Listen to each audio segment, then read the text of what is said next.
देख रहे हैं मौलिक शक्ति न्यूज और मैं हूं आपके साथ साइमा। महाराष्ट्र में 23 साल से राजनीति कर रही एनसीपी अपने सबसे खराब दौर से गुजर रही है।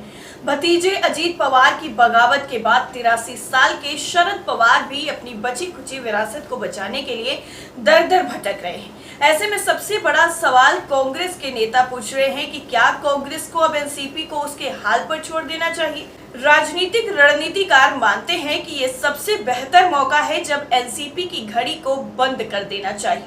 कांग्रेस की हिम्मत पर बढ़ी एनसीपी। महाराष्ट्र में एनसीपी हमेशा से ही कांग्रेस को धोखा देकर और उसके साथ ही बढ़ी है। सन 1991 में राजीव गांधी के निधन के बाद ही शरद पवार ने अपने इरादे साफ कर दिए थे और पहले तो वो पीएम बनने की नाकाम कोशिश करते रहे और बाद में 1999 में सोनिया गांधी को विदेशी महिला बताकर अलग होकर अपनी पार्टी बना ली। लेकिन 2004 आते आते उनको समझ में आ गया कि कांग्रेस के बिना राज्य और देश दोनों में काम नहीं चलेगा। तब वो साथ आए, लेकिन अंदर से लगातार कांग्रेस को कमजोर करने का मौका देखते रहे। 2014 में जब मोदी लहर आ गई तो पवार ने पहले राहुल के खिलाफ हमला बोला और उसके बाद बीजेपी सरकार बनने पर बिना शर्त बिना पूछे ही समर्थन दे दिया। इतना ही नहीं, मोदी के साथ समय समय पर अलग अलग मुद्दों पर वो कांग्रेस के खिलाफ लाइन लेते रहे हैं। अब जब शरद पवार सबसे कमजोर हैं, ऐसे में कांग्रेस को अपना बदला ले लेना चाहिए। लेकिन पार्टी के हाईकमान को ये बात कहे कौन? महाराष्ट्र के नेता खुलकर ये नहीं बोल पा रहे हैं।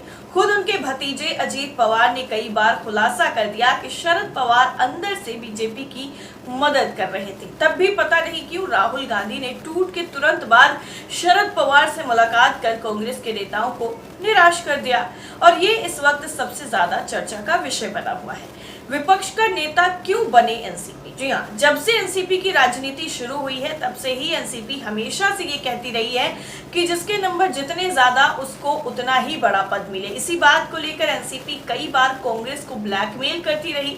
यहाँ तक कि जब उद्धव सरकार में कांग्रेस ने विधानसभा अध्यक्ष पद लिया तो उसके बदले एनसीपी ने कई मलाईदार विभाग ले लिए। फिर जब अचानक नाना पटोले ने इस्तीफा दिया तो एक साल तक एनसीपी ने ही कांग्रेस का नया विधानसभा अध्यक्ष नहीं बनने दिया।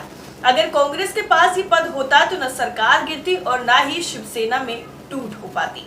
पवार ने अंदर खामने ही बीजेपी से हाथ मिलाकर कांग्रेस का विधानसभा अध्यक्ष नहीं बनने दिया। अब एनसीपी टूट गई है तब भी वो विपक्ष के नेता का पद चाहती है। इतना ही नहीं, उसने कांग्रेस से अभी रुकने को कहा है। कांग्रेस ये बात क्यों नहीं मान रही है? राहुल को समझाना होगा, ये भी काफी बड़ा इंटरेस्टिंग फैक्ट है। असल में राहुल गांधी को खुद महाराष्ट्र के हालात समझने पड़ेंगे, तभी कुछ हो पाएगा।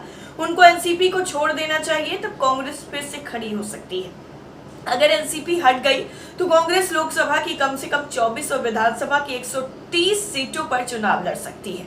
इससे पार्टी फिर जिंदा हो जाएगी। एनसीपी के हटने पर दलितों का एक बड़ा वर्ग वंचित बहुजन अघाड़ी के साथ आ जाएगा, जिसका फायदा सीधे तौर पर कांग्रेस को होगा। अब ये वोट बैंक कैसा है जिसकी राजनीति है? एनसीपी का मूल वोट बैंक अब तक मराठा ही है, इसलिए वो पश्चिम महाराष्ट्र और ठाणे, नवी मुंबई, रायगढ़ के अलावा फैल नहीं पाती है। कांग्रेस के कारण कई बार उसे मुस्लिम मतदाता मिल जाते हैं। अब अजीत पवार के टूटने से मराठा वोट बैंक टूट जाएगा और मुस्लिम भी अब सिर्फ कांग्रेस या शिवसेना के साथ खड़े होंगे। अगर शिवसेना और कांग्रेस के साथ वंचित की अघाड़ी बनती है तो मुंबई समेत कई इलाकों में इसका फायदा होगा। एनसीपी का कैडर जो कभी कांग्रेसी ही था वो लौटकर वापस आ जाएगा। ये इस वक्त सबसे ज्यादा चर्चाओं में बना हुआ है। तो कहीं ना कहीं ये देखा जा रहा है कि अगर कांग्रेस को खुद को मजबूत करना है तो इस वक्त सबसे बेहतरीन मौका है कि वो एनसीपी से किनारा कर ले, एनसीपी का साथ छोड़ दे। तभी कहीं ना कहीं कांग्रेस अपने आप को और ज्यादा मजबूत कर पाएगी और इस चीज को समझने के लिए खुद राहुल गांधी को मैदान में उतरना पड़ेगा। आपका क्या मानना है इस पूरी रिपोर्ट को लेकर? कमेंट करके जरूर बताइए।